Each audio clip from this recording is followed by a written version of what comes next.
Good morning. ఏంటి ఈరోజు కొంచెం ఎర్లీగా వెళ్తున్నట్టున్నావు? ఏమైనా స్పెషలా?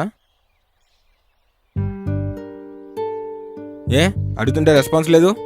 ఏంటి? అదే ఏమైనా స్పెషలా అని అడుగుతున్నా. ఆఫీస్లో అవుటింగ్ ఉంది, ఓకే. త్వరగా వెళ్ళాలి. ఇంట్లో ఎలాగో స్పెషల్స్ లేవు, ఆఫీస్లో ఉన్న వాటికైనా వెళ్ళాలి కదా. వాట్?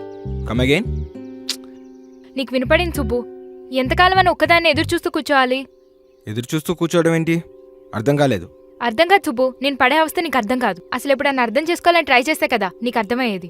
బీ స్ట్రైట్ గీత, అసలు ఏం చెప్పాలనుకుంటున్నావు? నీకు తెలీదా సుబ్బు? ప్రతిరోజు నువ్వు ఏ టైంకి వస్తావో తెలియక నీకోసం ఎదురు చూస్తూ కూర్చుంటున్నాను. మనతో పాటు ఇంట్లో ఉండే ఒక మనిషి రోజు ఎప్పుడొస్తాడో ఏ టైంకి వస్తాడో అని ఎదురు చూస్తూ ఉండడం ఎంత నరకమో నీకు తెలుసా? ఇంత జరుగుతున్నా నీకేం పడినట్టు ఇష్టం వచ్చినప్పుడు వస్తావు, ఇష్టం వచ్చినప్పుడు పోతావు. అర్థం లేకుండా మాట్లాడు గీత.